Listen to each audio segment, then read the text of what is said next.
समाजकारण, राजकारणासह विविध क्षेत्रातील घटना घडामोडींचं सडेतोड विश्लेषण गेल्या 32 वर्षातील पत्रकारितेच्या अनुभवातून ज्येष्ठ पत्रकार प्राध्यापक अनिल चव्हाण यांच्या लेखणीतून. जे असेल ते थेट जनतेच्या दरबारी, जनतेसमोरच होऊन जाऊ द्या सोक्ष मोक्ष. भारतीय जनता पार्टीचे प्रदेशाध्यक्ष चंद्रशेखर बावनकुळे यांनी पत्रकारांना चहा पाण्यासाठी ढाब्यावर घेऊन जा असं सांगितलंय. आज आम्ही बावनकुळे यांनाच आमंत्रण देतोय. बोला बावनकुळे, कधी येताय ढाब्यावर? नमस्कार, मी अनिल चव्हाण. आपण बघत आहात झेप मराठीवरील सोक्ष मोक्ष. नगर जिल्ह्यातल्या कार्यकर्त्यांच्या मेळाव्यात चंद्रशेखर बावनकुळे यांनी कार्यकर्त्यांना संबोधित करत असताना हे महाशय पत्रकारांच्या संदर्भातच घसरलेत. काय म्हणालेत की आपल्या विरोधात म्हणजे 2024च्या महाविजयापर्यंत आपल्या विरोधात बातम्या येऊ नये म्हणून पत्रकारांना चहा पाण्यासाठी ढाब्यावर घेऊन जा. कळतंय ना तुम्हाला चहा म्हणजे नेमकं काय? असं मी नाही, ते म्हणाले. चिल्लर थिल्लर प्रिंट मीडियावाले किंवा इलेक्ट्रॉनिक मीडियावाले किंवा आपल्या अवतीभोवती असणारे पोर्टलवाले, यूट्यूबवाले या पत्रकारांना चहा पाण्यासाठी घेऊन जा असं यांनी स्पष्टपणे सांगितलंय. का? तर आपल्या विरोधात बातम्या छापून येऊ नये म्हणून. आणि असे चिल्लर थिल्लर यूट्यूबवाले किंवा पोर्टलवाले गाव पातळीवरच सापडतात, गावागावात आढळतात, त्यांची यादी करा असंही ते म्हणाले. बावनकुळे, वाह, पत्रकारांना चहा पाण्याची भाषा करताय, ढाब्यावर घेऊन जाण्याची भाषा करताय. तीही का? तर आपल्या विरोधात बातम्या येऊ नये म्हणून. अहो, एकीकडे तुम्ही गेली 9 वर्ष पंतप्रधान नरेंद्रजी मोदी यांच्या नेतृत्वात देश कसा प्रगती करतोय आणि महाराष्ट्र कसा विकास साधतोय याच्या गप्पा मारताय, आणि दुसरीकडे आपल्या विरोधात बातम्या येऊ नये म्हणून घाबरताय. याचा अर्थ सत्ता किंवा भाजपाच्या विरोधात लिहिण्या इतके मुद्दे पत्रकारांकडे आहेत, आणि जर पत्रकारांनी ठरवलं तर ते आपली पुंगी वाजवू शकतात, ही भीती तुम्हाला असावी. म्हणूनच तुम्ही आत्तापासून आपल्या पदाधिकाऱ्यांना आणि कार्यकर्त्यांना सावध करत असावेत की अशा पत्रकारांना दाबा, अशा पत्रकारांना सांभाळा, अशा पत्रकारांना चहा पाणी पाजा. आता या विधानाचं राज्यभर जे पडसाद उमटायचे ते उमटलेच. तुमच्यावर जी टीकाटिप्पणी व्हायची ती झालीच, आणि नेहमीप्रमाणे जशी सारवासारव केली पाहिजे तशी तुम्हीही केली की माझा उद्देश चांगला होता, पत्रकारिता लोकशाहीचा 4था स्तंभ आहे वगैरे वगैरे वगैरे. पण तुमच्या या विधानाचा अर्थ न समजण्या इतके पत्रकार नासमज बिलकुल नाही. भ्रमात राहू नका. बावनकुळे, चहा पाण्याची भाषा करताय, विरोधात बातम्या येऊ नये म्हणून चहा पाणी पाजणार असाल तर आज आम्ही आपल्याला आमंत्रण देतोय. चला आपण बसूया ढाब्यावर, आणि विरोधात नाही तर चांगल्या चांगल्या तुम्हाला हव्या तशा सकारात्मक विषयांवर चर्चा करूया. गेल्या 9 वर्षात देश कसा प्रगती करतोय यावर आपण नंतर बोलूया. आपण महाराष्ट्राचे प्रदेशाध्यक्ष आहात. महाराष्ट्र गेल्या 1-1.5 वर्षामध्ये कशी प्रगती साधतोय यावर आधी बोलूया. 1 वर्ष सुराज्याचे, ऐतिहासिक परंपरेचे वगैरे वगैरे आपण जाहिरात करतोय. याचाच अर्थ की आपल्या म्हणण्यानुसार वर्षभरात हा महाराष्ट्र विकासाची घोडदौड करतोय. त्यामुळे महाराष्ट्रातले उद्योगधंदे कोण पळवतोय, गुजरातकडे कसे जात आहे, हे उद्योगधंदे इथून कोणामुळे जात आहे यावर आपण अजिबात चर्चा करायची नाही. आपल्याला तेवढा वेळही नाही. आपण चर्चा करू महाराष्ट्राच्या प्रगतीची. समृद्धी महामार्गामध्ये किती त्रुट्या राहिल्यात आणि यामुळे किती निरपराध लोकांचा बळी जातोय यावरही आपण बोलणार नाहीत. मनसेचे अध्यक्ष राज ठाकरे समृद्धी महामार्गाला धरून जी काही टीका टिप्पणी करताय त्याकडेही कदाचित आपण दुर्लक्ष करूया, कारण आपल्याला चांगलं बोलायचं आहे. विरोधात येऊच नये असं आपल्याला वाटतंय. त्यामुळे महागाई असेल, बेरोजगारी असेल, महिलांवर होणारा अन्याय अत्याचार असेल यावरही आपल्याला बोलायचं नाही आहे. किंवा सुशिक्षित बेरोजगारांसाठी जी काही भरती होते त्यासाठी हजारो रुपयांची वसुली केली जाते, आणि यातून किती हजार कोटी रुपये गोळा होत आहे, त्यातून कोणाच्या तुंबड्या भरल्या जात आहे यावरही आपण बोलणार नाहीत. उलट आपण बोलूया की मेगा भरती कशी घेतली जाते आणि यामुळे किती हजार विद्यार्थ्यांना किंवा किती हजार तरुणांना रोजगार मिळणार.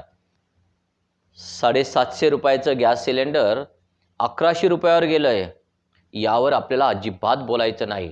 पण गॅस सिलेंडरमधले 200 रुपये कमी केल्यामुळे गृहिणींना किती मोठा दिलासा मिळाला आहे यावर आपण चर्चा करूया। जाती धर्माच्या नावावर भाजपा दंगली भडकवण्याचं काम करतंय अशी टीका आपले विरोधक आपल्यावर करतात। आपण अजिबात त्यावर बोलायचं नाही, त्यावर चर्चाच करायची नाही। आपण चर्चा करूया सगळ्या पक्षांना आपल्यात सामावून घेऊन आपण कसं सरकार चालवतोय सर्वसमावेशक यावर चर्चा करूया। देशातला माणूस 2 वेळ जेवतो की नाही, देशातले किती कोटी लोक आजही अर्धपोटी किंवा एक वेळ उपाशी झोपतायत यावर चर्चा करायला आपल्याला वेळच नाही। आपण ती चर्चा करायचीच नाही। आपण चर्चा करूया की जगातल्या अन्य देशांमध्ये भारताची प्रतिमा कशी वाढते, भारताच्या बाहेर भारताची प्रतिमा कशी वाढवली जाते यावर चर्चा करूया। तिकडे वर्सुसला एका पत्रकाराने आपल्या विरोधात लिहिलं म्हणून त्याला गाडीखाली चिरडून ठार मारण्यात आलं यावर आपण बोलणारच नाही।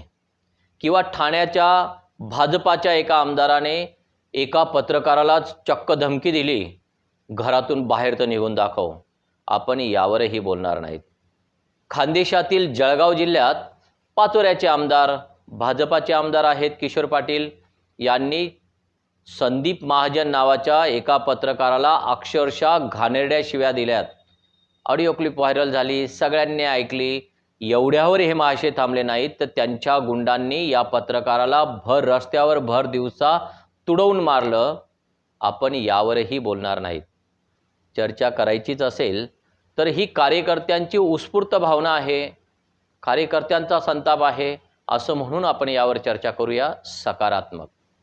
याच आमदार किशोर पाटील महाशयांनी पत्रकाराला ज्या पद्धतीने आई बहिणीवरून शिवीगाळ केली, हा महिलांचा अपमान वगैरे आहे अशी चर्चा आपल्याला करायचीच नाही। पण तिकडे राहुल गांधींनी हवेत फ्लाइंग किस दिला म्हणून तमाम महिलांचा अवमान झाला। म्हणून भाजपाने ज्या पद्धतीने आंदोलने केलीत तर त्या आंदोलनाचा सकारात्मक पडसाद काय उमटले, अजून पुढे काय करता येईल यावर आपण चर्चा करू। चर्चा करायचीच असेल तर महाराष्ट्रातलं महिला आयोग हे सत्तेच्या आपल्या आज्ञेत किती प्रामाणिकपणे काम करते यावर आपण चर्चा करू। आणि महाराष्ट्रभर दौरे करता करता आलाच कधी धुळ्याकडे तर नक्की या। आपण निगेटिव्ह अजिबात बोलणार नाही, पॉझिटिव्ह चर्चा करूया। हजारो कोटी रुपये या धुळे जिल्ह्यात आलेत, त्याचं काय झालं यावर आपण अजिबात बोलणार नाहीत। रस्त्यांवर किती कोटी खर्च झालेत यावर आपण अजिबात बोलणार नाहीत। अहो, कॉन्क्रीट रस्त्यांवर पुन्हा डांबर अंथरलं गेलं आणि ते रस्ते कसे चकाचकीत झालेत यावर मात्र आपण बोलूया। पाणी योजनांचं काय झालं, किती हजार कोटी या पाण्यांमध्ये आतापर्यंत गेलेत यावर आपल्याला बोलायचंच नाही। कोरोनाच्या काळामध्ये कोणी कोणाला किती लाखांचे बांबू लावलेत यावरही बोलायला आपल्याला वेळ नाही, आपण बोलणारच नाहीत। कोण किती कमिशन खातंय, कोणाकोणाची टक्केवारी आहे, टक्केवारीमुळे आपला पक्ष कसा बदनाम होतोय असं विरोधक बोलतात। हो, आपल्याला बोलायचंच नाही, आपण पॉझिटिव्ह बोलूया। येणार येणार म्हणत म्हणत मनमाड इंदोर रेल्वे मार्गाचं पुढे काय झालंय आणि सुरू असलेलं धुळे बोरविल काम हे खरंच मनमाड इंदोर रेल्वे मार्गाच्या कामाचा टप्पा आहे का यावर बरेच उलटसुलट चर्चा होते। आपण यावर बोलणारच नाहीत।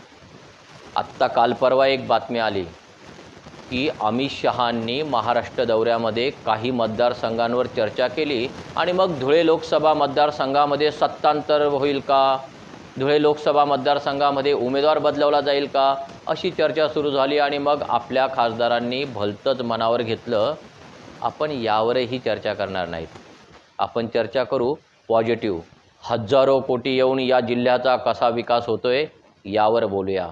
इथले सगळे लोकप्रतिनिधी आणि पदाधिकारी एकमेकांच्या संगनमताने कसं काम करताय आपण यावर बोलूया। पुन्हा एकदा धुळे महानगरपालिकेच्या निवडणुकीत मिशन घेऊन आपण आता 70+ कसं करता येईल यावर चर्चा करूया। आपल्याला चर्चा करायची आहे पॉझिटिव्ह, कारण आपलं ठरलं आहे की एकही बातमी आपल्या विरोधात येता कामा नये महाविजयपर्यंत। आणि असं घडवायचं असेल तर बावनकुळे आपल्याला ढाब्यावर बसावंच लागेल। मग कुठे बसायचं हे तुम्ही ठरवा, कारण ढाब्यावर बसले की हाणामाऱ्या होतात असाही एक इतिहास आहे। त्यामुळे आपल्या पदाधिकाऱ्यांची चर्चा करून जागा तुम्ही ठरवा. आणि हो, खर्चाची अजिबात चिंता करू नका. आम्ही आपल्याला आमंत्रण देतोय, या आपण बसूया ढाब्यावर. जागा तुमची, खर्च आमचा आहे. मग बोला बावनकुळे, कधी येताय ढाब्यावर? बावनकुळे म्हणतात, चहा म्हणजे काय ते कळलंच असेल ना. तसं मी आज जे सांगितलं तेही आपल्याला समजलंच असेल ना. आजच्या पुरते एवढंच. पुन्हा भेटूया नव्या विषयासोबत. तोपर्यंत नमस्कार. आमचा हा व्हिडिओ आपल्याला कसा वाटला कमेंट्स बॉक्समध्ये नक्की कळवा. व्हिडिओ आवडला असल्यास लाईक करा, शेअर करा आणि अशाच नवीन व्हिडिओसाठी आमचं चॅनल सबस्क्राईब करा.